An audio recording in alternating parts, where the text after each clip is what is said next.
Warahmatullahi wabarakatuh. Di sini saya akan menjelaskan tentang biografi sejarawan Islam masa modern.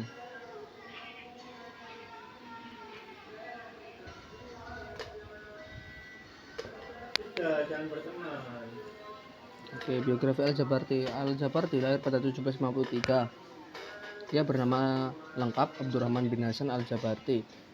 Dilahirkan di Kairo, Mesir. Nama Al-Jabarti sendiri dinisbatkan kepada Jalbart, yaitu sebuah karang kecil di negeri Habsyah atau Ethiopia. Negeri asal nenek moyangnya. Ia merupakan sejarawan Mesir yang terkenal yang hidup di periode politik Mesir, yaitu zaman pemerintahan Turki Utsmani di Mesir yang berakhir pada tahun 1798 dan zaman pendudukan Prancis 1798 sampai 1801 dan zaman perebutan Ali Pasha yang dimulai pada tahun 1805.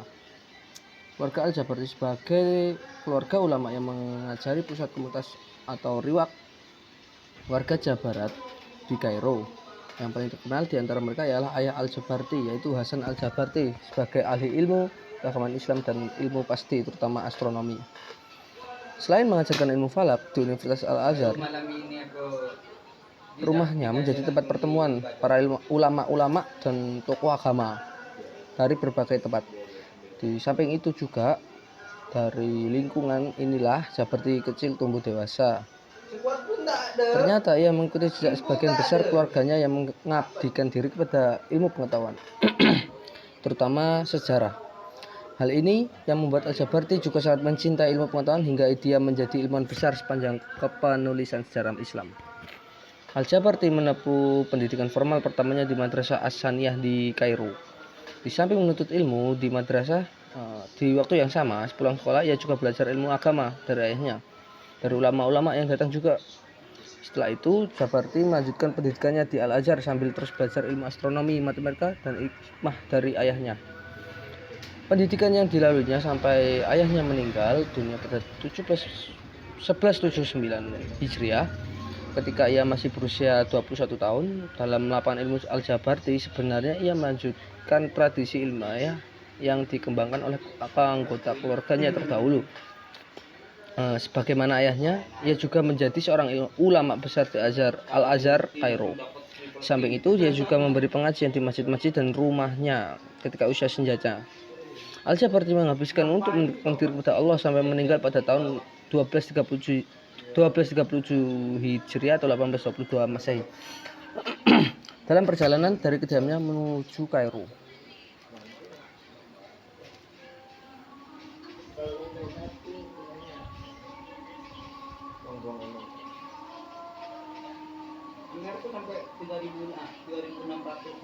Karya-karya Al-Jabarti. Dari sekian banyaknya karya Al-Jabarti, yang paling terkenal adalah Ajaib Al-Asharfi Al-Tarrajum wa Al-Akbar dan Mazhar Al-Taqdis. Keduanya ini yang Al-Asar ini berisi tentang peristiwa daripada tahun 1099 Hijriah dan berakhir pada peristiwa 1236 Hijriah. Dalam kitab ini memuat tema kelompok sosial seperti pedagang, profesi lain, dan kalangan ulul dhimah. Tapi fokus kajiannya adalah sejarah dan biografi kalangan ulama dan penguasa dinasti Mamluk. Karya ini juga berisi catatan berbagai peristiwa dan data-data kematian. Yang kedua, Mazhar Al-Taqdis, sebuah catatan terrinci mengenai proses pendudukan Prancis atas Mesir. Kelebihan karya Al-Jabarti dibandingkan dengan para ulama Mesir lainnya karena ia memberikan potret utuh masyarakat Mesir ketika itu untuk mengungkapkan berbagai peristiwa dan tema-tema. Uraian itu tak bertujuan untuk melayani tokoh tertentu atau mengikuti selera penguasa, akan tetapi tidak juga menjilat pemerintahan, mengkritik atau memujinya atas dasar sentimen pribadi atau tujuan yang bersifat materi. Metode sejarah Al-Jabarti. Dalam kitabnya yang berjudul Ajaib Al-Asharfi Tarjum wal Akbar, Al-Jabarti menuliskan dengan metode riwayat dari generasi sebelumnya dan mengandalkan peninggalan-peninggalan tertulis. Informasi dari tahun 1099 sampai 1170 Hijriah yang terdapat dalam kitabnya didapatkan dari generasi yang lebih tua di samping dari dokumen-dokumen resmi, prasasti, nisan kubur, dan peninggalan tulisan sejarah. Sedangkan tahun 1171 Hijriah dan seterusnya Menurut Al-Jabarti sendiri bersumber dari ingatannya sendiri, karena peristiwa pada masa itu dialaminya sendiri. Banyak peristiwa yang dialaminya sendiri terjadi ketika ia sebenarnya masih sangat muda. Peristiwa yang bersumber dari ingatannya ini bisa dibagi menjadi dua, yaitu pertama peristiwa tahun 1111 sampai 1190 Hijriah. Ditulisnya dengan tulisan yang singkat-singkat. Kedua peristiwa setelah tahun 1190 Hijriah ditulis dengan cara terinci dengan panjang lebar, menulis semua peristiwa dalamnya mirip seperti laporan jurnalistik dalam surat kabar. Kelebihan dari Al-Jabarti yang lain dibanding sejarawan muslim yang lain adalah menuliskan karya sejarahnya adalah ketika menulis sejarah Mesir pada masa Turki Utsmani. Hal ini dikarenakan pertama, ia menggambarkan masyarakat Mesir pada masa itu dengan sempurna, serta berusaha melakukan penelitian mendalam terhadap peristiwa-peristiwa yang ditulisnya. Kedua, ia menyatakan dalam bukunya bahwa ia menulis sejarah bukan atas perintah sang penguasa, karena ia adalah seorang ilmuwan yang independen. Tanda ia berusaha menjilat dengan memuji para penguasa agar memperoleh keuntungan, baik moral maupun material. Dalam hal ini bersikap netral, bahkan ia kritis terhadap penguasa. Membuktikan bahwa dia merupakan sejarawan yang paling objektif. Dalam menulis karyanya, Al-Jabarti masih mempertahankan corak penulisan sejarah Islam yang dikembangkan para sejarawan muslim 1000 tahun sebelumnya, yaitu dengan menggunakan metode hauliyah atau periodisasi berdasarkan waktu di dalamnya. Ia menulis peristiwa-peristiwa yang terjadi setiap tahunnya. Selain itu, dia sudah menulis dengan pendekatan tematik, namun tulisan tematik itu tak lebih dari sebuah bentuk kabar, karena antara tema satu dan tema yang lain tidak saling terkait, baik dalam hubungan tematis maupun hubungan kausalitas. Bahkan peristiwa-peristiwa yang terjadi pada masa akhir dikumpulnya pada tema bulan, tidak lagi pada tema tahun. Hal ini membuktikan betapa rincinya Al-Jabarti ini. Muhammad Iqbal hidup pada 1877 Masehi sampai 1938. Muhammad Iqbal ialah seorang penyair, filsuf, ahli hukum, pemikir politik, dan reformasi politik. Beliau lahir pada 22 Februari 1873 di Sialkot dari keluarga dan nenek moyang berasal dari Kashmir. Beliau memulai pendidikan pada ayahnya yang bernama Nur Muhammad, seorang yang dikenal sebagai ulama. Kemudian setelah itu menamatkan pendidikan sekolah dasar di kampung kelahirannya pada tahun 1895. Segera melanjutkan pelajarannya ke Lahore. Di kota ini ia telah mendapat binaan dan gemblengan dengan jiwa muda yang berhati baja oleh Maulana Mir Hasan, seorang ulama kawakan yang merupakan teman ayahnya. Dari ulama ini memberikan dorongan dan semangat yang mewarnai dan mendasari jiwa Iqbal dan ruh agama yang senantiasa bersemayam dalam jiwa, menggelora dalam hati, serta menentukan gerak langkah, tujuan, dan arah. Sehingga keberhasilan ulama tersebut dalam membinanya membawa kesan yang mendalam di hati Muhammad Iqbal.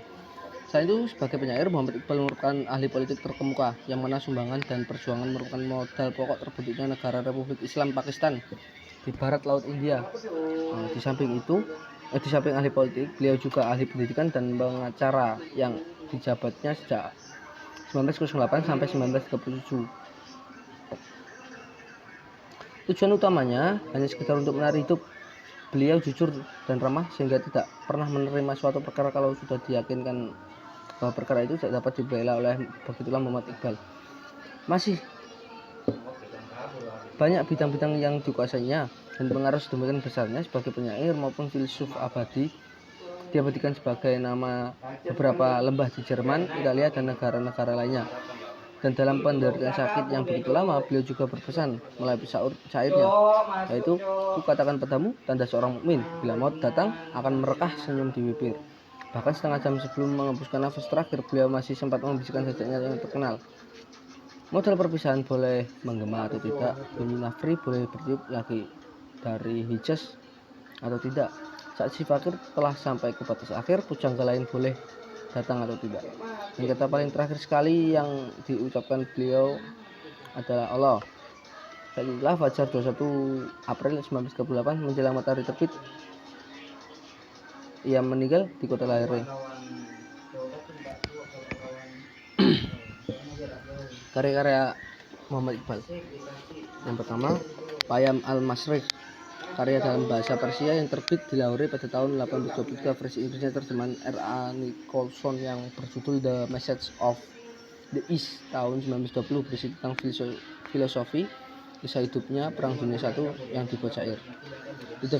Yang kedua, The Development of Metaphysics in Persia, a Contribution of the History of Muslim Philosophy, karya akademiknya untuk jenjang doktoral di Munich pada tahun 1908, terbit di Lahore tahun 1964, berisi tentang perkembangan dan metafisika Persia dari Zoroaster sampai Imam Bahai. Yang kedua, As'ar al-Qurdi itu berkonsentrasi pada pertanyaan dan penjelasan tentang aktivitasme dinamis dan nilai utama dari Islam.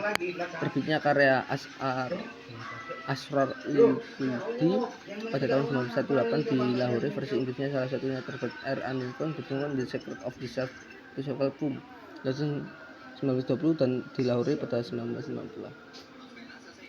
Yang keempat, Rumus-i-Bekun, karya dalam bahasa Persia terbit di Lahore tahun 1918, versi Inggris antara lain berjudul The Mystery of Selfness yang terbit di London tahun 1953, dan terjemahan A.R. Torres dengan judul The Secret Collective Self terbit di Lahore 1970.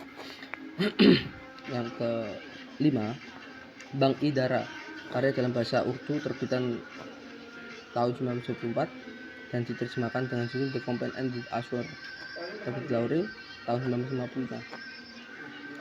Yang keenam, Jabur-i Ajam, karya dalam bahasa Persia tahun 1927, versi Inggris Persian Psalms, terbit di Lahore 1950. Yang ketujuh, Six Lecture on the Reconstruction of Religious Truth in Islam dalam bahasa Inggris 1932, 1934 di London dan 1991 di Lahore. Yang termasuk artinya berjudul Is Religion Possible pada tahun 1933-1939. Belum menyampaikan kuliah-kuliah tentang Islam di Universitas Madras, Hyderabad dan Aliap. Dalam kuliah itu dia membuat statement yang merefleksikan filsafatnya sendiri. Kuliah tersebut diterbitkan dalam judul Six Lectures on the Reconstruction of Religious Truth in Islam. Penelitiannya yang ketujuh, Is Religion Possible, dikembangkan pada buku dengan versi The Oxford University Press pada tahun 1994 dengan judul The Reconstruction of Religious Truth in Islam. Bukunya yang sangat mengesankan para itu di Universitas Oxford pada 1945 ini diundang untuk memberi serangkaian kuliah di Universitas Oxford, namun jadi terpaksa tidak bisa memenuhi karena jatuh sakit saat diundang. Kemudian Jafet Nakma, terbit di Lahore 1990, versi Inggris Javid Nama. Yang selanjutnya, Pasca Biayat Khar dalam Persia 1996, Ida Musafir 1923, Bahar Al-Jibr 1926, Happy Calm 1927, Style Reflection, Notebook of Allama Iqbal yang berisi pemikiran Iqbal dalam tulisan tangannya sendiri yang terbit di Lahore 1961. Pemikiran Muhammad Iqbal, pemikiran pertama adalah pemikiran politik, yaitu membentuk negara Islam karena budaya Barat tidak sesuai dengan norma-norma dan mendobrak semangat masyarakat untuk membalas belenggu imperialis Inggris dengan nasionalisme dan mengedepankan etnis dan ras. Bagi Muhammad Iqbal, antara negara dan agama itu berkaitan erat. Kemudian pemikiran dalam landasan Islam itu ijtihad dan istihsan. Yang ketiga, biografi Ismail Ar-Raja Al-Faruqi. Namanya adalah Ismail Raja Al-Faruqi, lahir pada tanggal 1 Januari 1921 di Palestina dan meninggal dunia pada 4 Mei 1946 di rumahnya. Hanya bernama Abdul Al-Huda Al-Faruqi adalah seorang hakim muslim yang sangat tahu dengan agama. Al-Faruqi memperoleh pendidikan agama dari guru madrasah setempat. Bukan dasarnya dimulai dari pendidikan agama masjid madrasah. Ini pendidikan menengah College des French Liban, pendidikan bahasa Prancis sebagai bahasa pengantar. Kemudian diambil ke University Beirut jurusan filsafat. 1941. Setelah menggelar Bachelor of Art atau BA, ia bekerja sebagai pegawai pemerintahan atau PNS di Palestina di bawah mandat Inggris. 4 tahun kemudian, karena pemerintahan yang menonjol, Al-Farouqi diangkat sebagai gubernur provinsi Galilee, Palestina pada usia 24 tahun 1945. Namun, jabatan ini tidak lama dimiliki karena pada tahun 1947 provinsi itu jatuh ke tangan Israel sehingga ia hijrah ke Mekah. Setahun di Amerika, Al-Farouqi melanjutkan studinya di Indiana University sampai meraih gelar master dalam bidang filsafat tahun 1949. 2 tahun kemudian ia memperoleh gelar master kedua dalam bidang yang sama Universitas Harvard. Tahun 1992, Al-Farouqi mendapat gelar PhD dari University Indiana dengan disertasi judul On the Justice of God, Metaphysics and Episteme of Value, tentang pembenaran Tuhan, metafisika dan episteme nilai. Namun karena yang dijawabnya tidak memuaskan, Al-Farouqi pun pergi ke Mesir untuk lebih mendalami ilmu keislaman di Universitas Al-Azhar Kairo pada tahun 1999. Al-Farouqi pulang dari Mesir dan mengajar di McGill, Montreal, Kanada untuk mempelajari Judaisme dan Kristen secara intensif. 2 tahun kemudian, 1991, ia pindah ke Karachi, Pakistan untuk mengambil bagian dalam kegiatan Central Institute for Islamic Research atau CIR. Dalam jurnalnya Islamic Studies di tahun 1993, Al-Farouqi kembali ke Amerika yang mengajar School of Divinity Universitas Chicago. Saya melakukan kajian keislaman di Universitas Syracuse, New York. Selanjutnya pada tahun 1968, Al-Farouqi berpindah menjadi guru besar pemikiran dan kebudayaan Islam pada Temple University, Philadelphia. Kemudian Al-Farouqi pindah menjadi guru besar mendirikan Departemen Islamic Studies sekaligus memimpin sampai akhir hayatnya 27 Mei 1996. Menurut berbagai sumber, Al-Farouqi meninggal karena diserang oleh orang yang dikenal diidentifikasi sebagai agen Mossad, agen Israel. Terjadi ini menewaskan istrinya dan bernama Dr. Luslamnya dan kedua putranya. Selama hidupnya, Al-Farouqi dalam gerakan-gerakan keislaman keagamaan bersama istrinya Dr. Luslamnya yang membentuk kelompok-kelompok seperti MSE, AAR,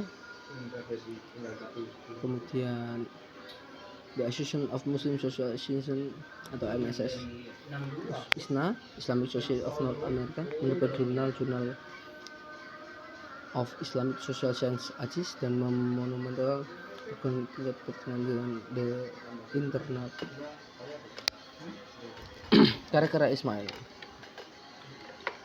karya-karya dalam bentuk buku, Christian Ethnic, kemudian An Historical Atlas of the Religion of the World atau Atlas Kebudayaan Dunia, terus Theology of Abrahamic Faith, terus The Cultural Atlas of Islam, lalu Islamnya Al-Farouqi, karya yang berbentuk artikel Islamization of Knowledge, Problem, Principle, Perspective Islamic of Knowledge, Principle and